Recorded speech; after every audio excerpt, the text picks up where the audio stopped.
Get the 1, 2, 3. Hi, welcome to Comic Talk. I'm Joshua. And I'm Drew. And what's the word? We're doing this for Black History Month. It's March, Book 1.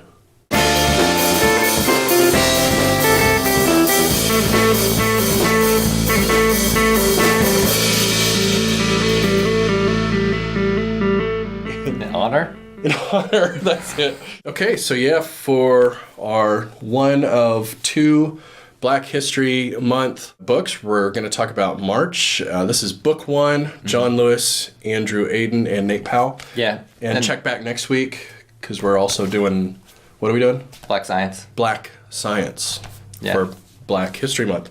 And I just found this out just now, actually, but Book 2 is not called April. No. So if you're looking for it, it'll be March Book 2. Yeah, March Book 2. Okay. Yeah, he tells the story of 1 month in his life each year in this. That's not what this is about at all. So that would be interesting. That would be. What happened in March? Just March, right? Yeah. Yeah, that's not a bad idea. So the reason we're doing this, I mean, it's obvious why we're doing it, right? Because it's Black History Month, and this is probably the single, by far, most recommended book you see when Black History Month comes up, especially, and not even really just with comics. Like, you hear about this a lot just in general. You know, here's a thing you should check out for Black History Month. So it seems super obvious we should talk about this one. Again, it's about John Lewis. It's written by John Lewis. If you don't know who he is, he was buddy with Martin Luther King. Yeah, he's kind of a big deal. Kind of a big deal. He's a senator now, yeah. Right? Is he still a senator? I don't know. I don't know either. I don't know much about John Lewis, except for what I learned in March, Book 1. Let's just start off, like we always do, with some basic impressions. How did you feel about it? Overall, I would rate it as excellent. I would too. Yeah. Yeah, the overall impression I got of it was you do learn a little bit, but it's not really one of those teachable moment kind of books. At least it wasn't to me. Yeah, there were a couple moments, and we'll probably get to it a little bit later, where I feel like it was a little bit cheese. Yeah, a little preachy. But for the most part, well, it wasn't even that. It was just kind of the way in which it was told was a little bit cheesy at points. But yeah, for the most part, it's just, you know, a story about a dude, and it's an interesting story about an interesting dude. And right. What more do you want out of a book? Right. It did remind me of Mouse and also Blankets. And yeah, we will be talking about Mouse coming up and Blankets eventually. It's just such a huge tome to make you read that, I mean, it's like this. It's huge. Anyhow, it in that it's very autobiographical and it's very heavy on the narrative structure.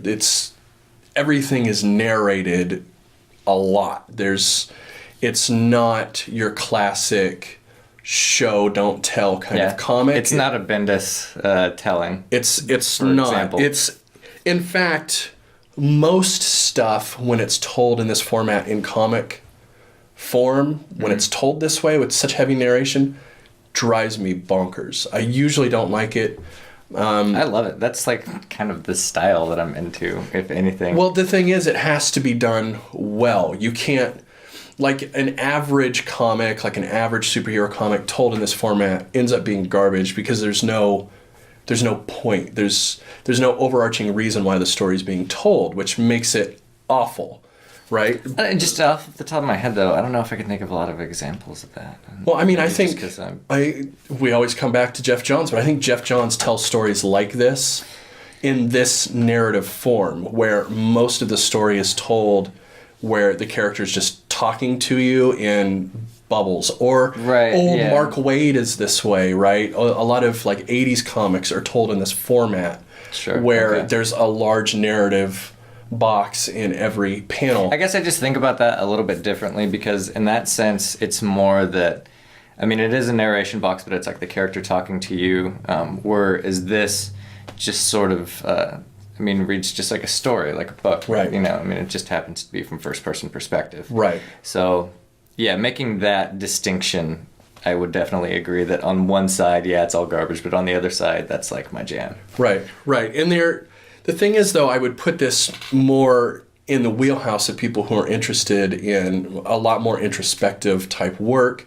And I would put it right there with a lot of work where there's very little narration and everything is told through dialogue, right? Somehow it fits in that same group, even though it's so contrast to that style of storytelling. I don't know from the look on your face, I'm not sure if I'm being clear on what I'm trying to get at here. I understand what you're saying, but I mean, like, just from a stylistic point, like, this, in my mind, the most recent analogous thing that I can think of that we did was the Kents, like the Ostrander. Yeah, agreed. And really neither of those, I think, I would recommend to somebody who's, like, super, super only into, like, Bendis and his extensions of himself. I don't know. Sure. Well, but I'm even thinking of things like Jason's work, or like American Splendor, like very indie, old school type storytelling, right? Somehow it feels in that category. Okay. Even though it's very much not told from those sort of perspectives that are very where you're very in the panel. This is very much the opposite. The panel and the artistry of it is almost like a children's book, in that you can read it without the pictures, but then the pictures add depth to what it's telling you. Like, you don't need to even look at the panels.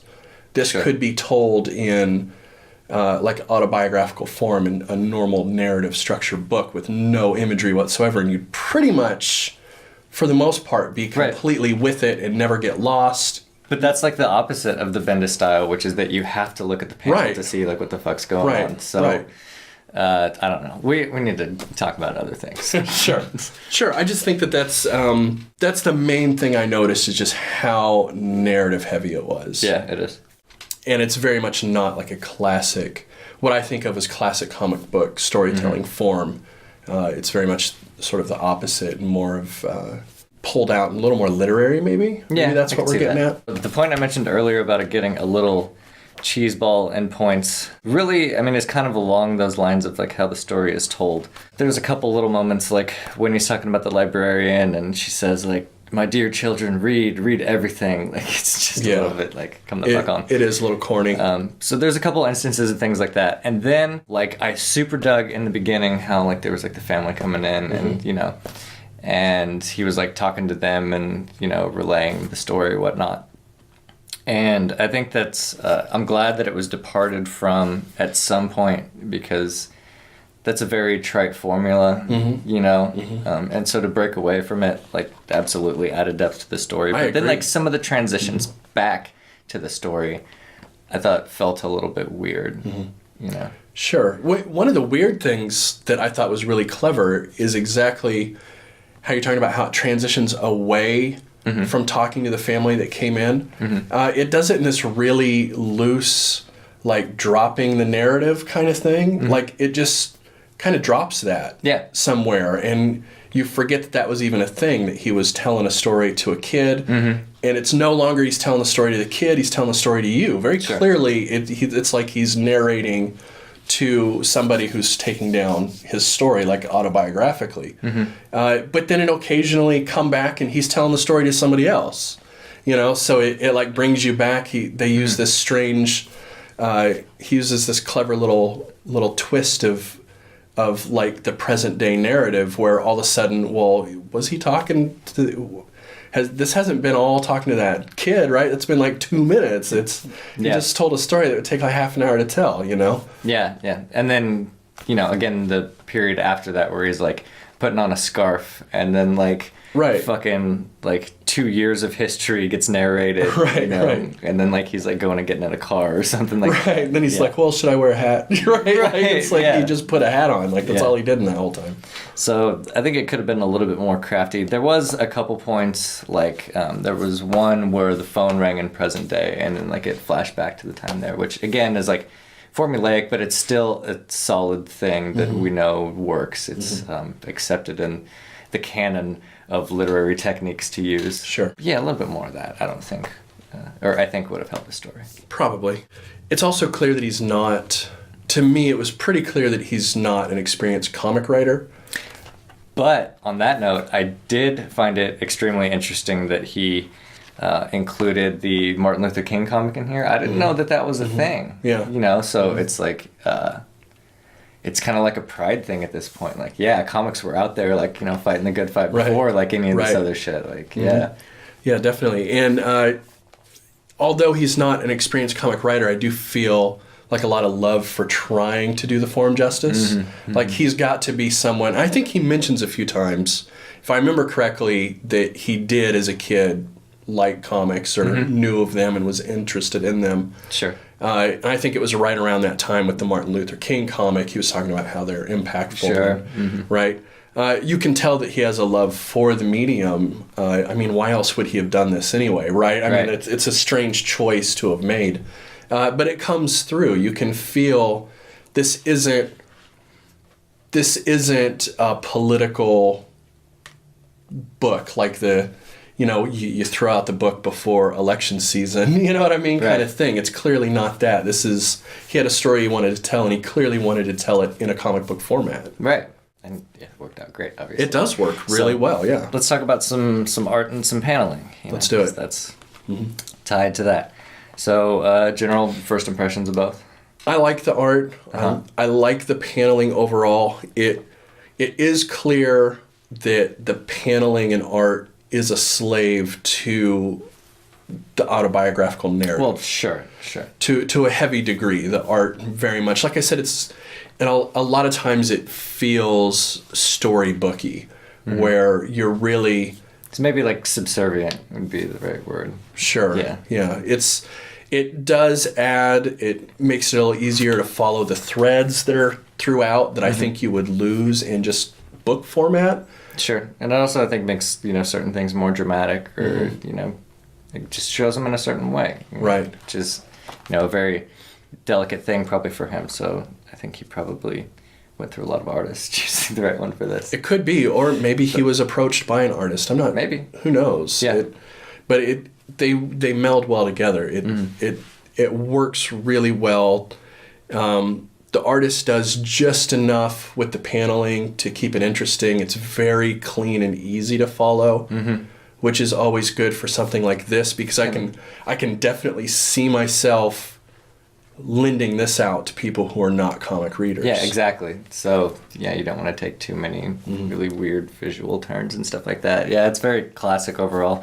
And I think that not using color on this was a good choice, because I think it would have just come off like way more cartoony if that was the case, and it would have totally messed with like the tone of the book. And agreed. I think a lot of the tonal things I was talking about earlier, and the connections I make to some of those older like indie comic writers, probably is the artistic choices. Yeah. When it comes down to it, it really ties it back in with things like on really opposite ends. Like I said, like the two things that kept coming to my mind was Jason and American Splendor, and I can't think of the dude who writes American Splendor, but like those two for some reason really seemed to be heavily inspirational here for some reason in my mind while I was reading it, and as well as like Blankets and Moss and such. Sure.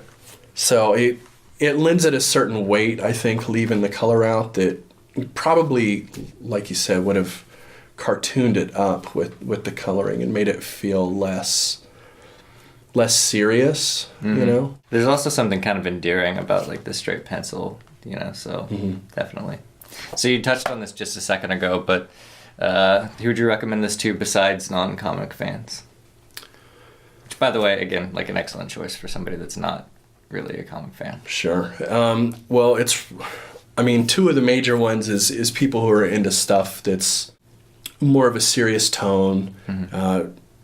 Anybody that likes Blankets or Mouse this is exactly what you're looking for. People who like that stuff, it's hard to find more, because it's like saying, I love Fellini, what else should I watch? Right. You know what I mean? Like, yeah. So I would put this up there with it, Who would you not recommend it to? Let's ask that question, because I think that's going to be more relevant. Yeah. I guess people who just like to read superheroes and shit. Yeah. Yeah, there's nothing Or Harry Potter. exciting.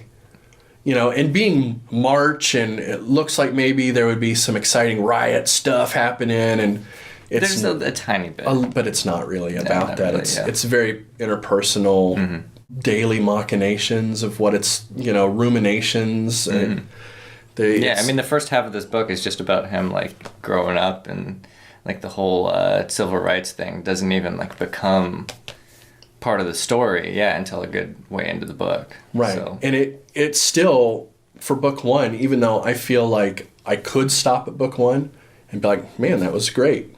It's really just getting started with civil rights stuff. I mean, it gets to basically the sit-ins, yeah, the lunch counters, and then that's it. And I mean, that's like early. You know what I mean? There's not. It doesn't even begin to talk about really him as a figure at all. It barely even talks about Martin Luther King as a figure yet. Sure. Right? It was still early in Martin Luther King's short-lived career, really. So, you know, it's mostly just about this guy and what it was like growing up as a black kid. So if that doesn't sound like your cup of tea, you're not going to like it, because that's literally all it is. Yeah. You know? Just saw Bill Clinton endorse it on the back. That's cool. It is cool, I Yeah. guess, you know. All right. So, March, book one. If you're into shit that sounds like this, you're probably going to be into this. You know, if it sounds like you'll like it, you will like it. All right, so that pretty much wraps it up for us today. You can click here to subscribe to the channel if you liked what you saw. Otherwise, check back with us next week when we're going to talk about black science, right? So we'll have that soon. You can also click these right here to watch other videos we've already done. Thanks.